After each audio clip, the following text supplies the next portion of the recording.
Celeste Aida, forma divina. One of my favorite opera arias of all time. And today it's time for another fountain pen shootout.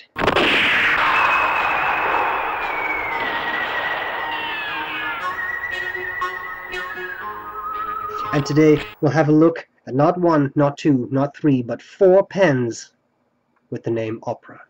And they're all made by Visconti, and I have them lined up here, and I think this is going to be a lot of fun. If nothing else, this may be a bit of an eye candy shootout. Now, you know I'm a Visconti fan if you've seen some of my videos, and recently I found my Grail pen, the Visconti Opera Master. But today I'll have a look at 4 opera pens. Now these two, as you can see, are both opera elements, but the reason I will use both is that one has a gold medium nib and the other one has a gold broad nib. So the two are different, although the pen bodies are the same. I just want to show you the difference between these two 14K gold nibs. Then we have the Opera Crystal, a bigger pen that has a mosquito filler system. It's you know, fairly reminiscent of a snorkel filler. And then we have my Grail pen, the Opera Master. Now I have reviewed all these pens separately except for the broad nibbed opera elements, so I won't spend too much time on each individual pen. I think it's much more informative to show you the different pens as they write. But just a very quick rundown. The Opera Elements, one of my favorite pens of all time. I often recommend this to people, and if you've seen some of my videos, you know how much I like it. And one of the reasons I like it is not just the very gorgeous material that Visconti used, that's like marble, but also the nib. I have a beautiful two-tone 14-karat gold nib on here, which has just the right amount of springiness to it to give a nice bit of character to your writing. Be aware, these pens are discontinued. If you buy one now, most of them actually have palladium nibs, so that will give you a different writing experience. Just be warned, if you buy one, be careful what type of nib it is. So this too is an Opera Elements, and this one has another, I'm just checking, yes, it is a 14K nib, and this is the broad, and it actually looks a bit differently from the other one, because as you can see, this is not a two-tone. I think apart from that, they're pretty much the same nibs. I don't think one is a lot bigger than the other one, although it looks like the broad is a little bit wider, not so much the tipping, but the nib itself. So that's one way to, that's a difference. But I found it interesting, I found it interesting to compare the two of them here and show you what they write like, so that you can see the difference. Okay, then we have this Opera Crystal. This is a more expensive Visconti pen. None of them are really cheap, but this is definitely a somewhat more expensive pen. And this, like the Opera, has this wonderful half-click turn system to click the cap of the pen in place. What I really like about all these Opera models is that they have something called, I think they call it squaring the circle, which means that the pen has a square cross section, but they've rounded off the edges, making for a very nice pen to hold, and of course the section is rounded off. Now these nibs have sparked some controversy. It's a material called chromium 18, and this is the 1.3mm stub, and I've heard quite some negative reports of people who said, well, they're just overpriced nibs, they're not really worth it. You can see this is laser engraved. Is it a big deal? All I can say is I've never had issues with this nib. I like it a lot.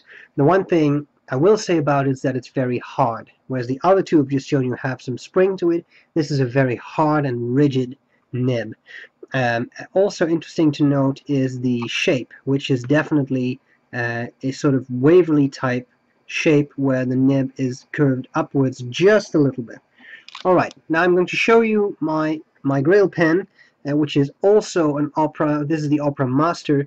quite a bit bigger than the Opera Crystal, and the Crystal is already a pretty big pen, especially if you look at this, that the end cap, then you can see that the Opera Master at the bottom really is big, very massive pen.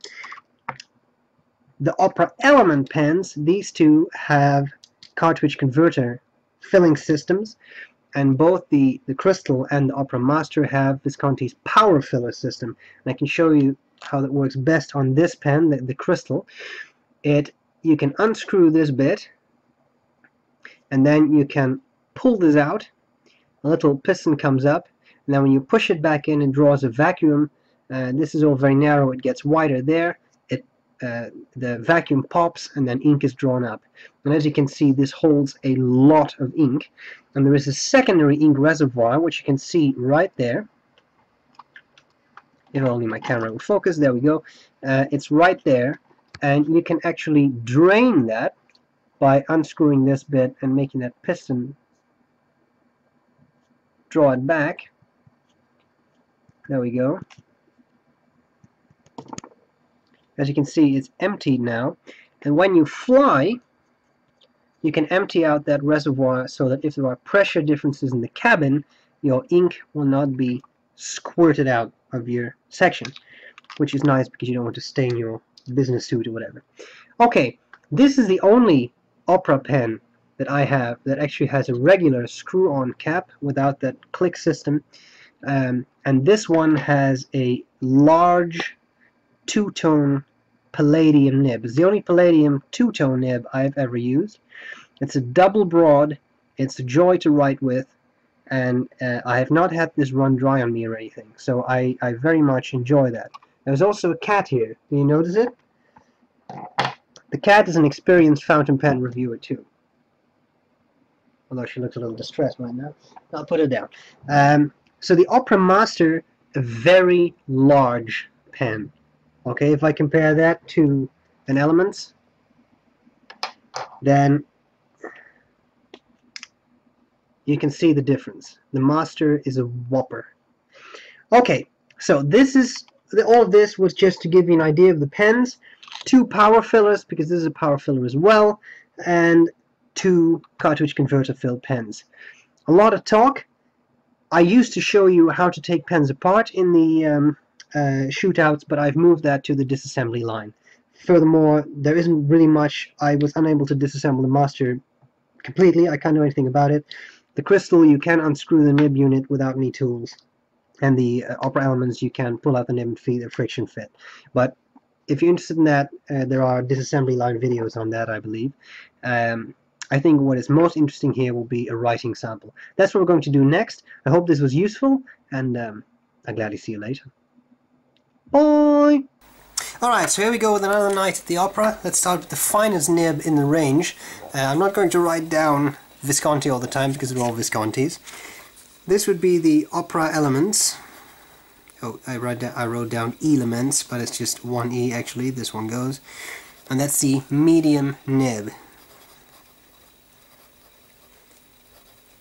Very pleasant nib.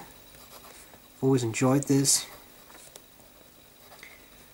This was the first more expensive pen I ever bought, and I've always enjoyed it tremendously as a pen.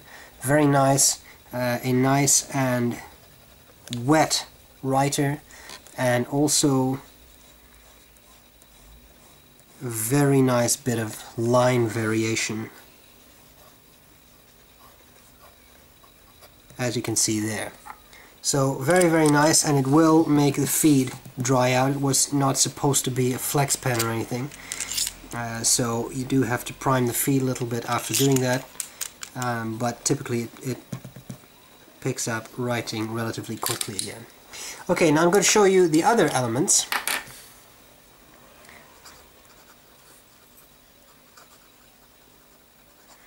But the broad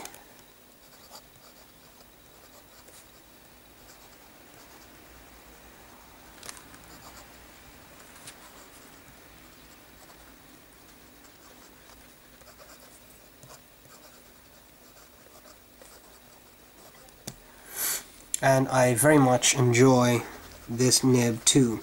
This is another wet one, although not as much of a gusher as that medium. And this one too offers line variation, but not so much as the medium, I think. Still, it does offer a bit, and it is a very nice wet pen to use. Okay, then we have the Opera Crystal with that chromium nib.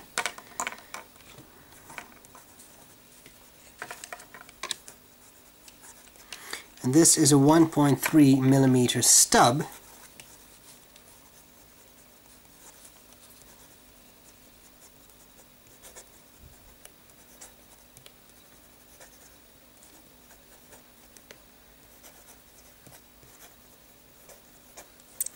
And because it is a stub, it has this natural line variation. But as I said, it's still pretty wet, but as I said, it doesn't really offer a lot of spring to it, so it doesn't really have a lot of line variation, but because of the shape of the nib, you get this natural line variation, which is quite cool. As you can see, it is not as wet as the other two. You can see that this one has much more saturated writing than that one. Okay, now I've left my Grail pen to be the last one in line. And I don't have a lot of space here. It was not well coordinated. This is the Opera Master. As you can see, it's very wet. Double broad.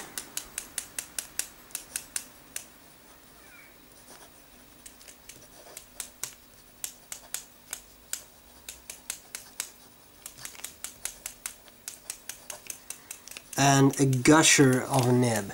This one lays down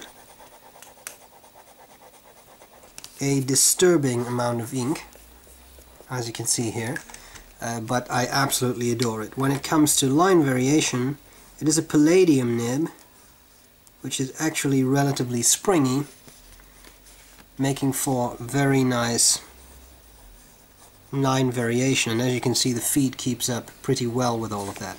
So, there you have it. 4 operas. I like them all, ranging from quite wet to gushingly wet to relatively dry, but bear in mind it's still a Visconti and they are pretty wet. Even this crystal has excellent flow. It doesn't run dry, it's just the driest of the bunch, and that means the driest of 4 very wet pens. And then the Opera Elements in broad. I hope this comparison was useful, and I'll gladly see you later. Bye bye. Alright, another night at the opera. Let's start with the finest nib we have here, which is my dear trusty... I'm not going to write Visconti all the time because they're all Viscontis, it doesn't seem to make a lot of sense. Here we have the non-writing Opera Elements. And that's because it's completely empty, because I didn't ink it up.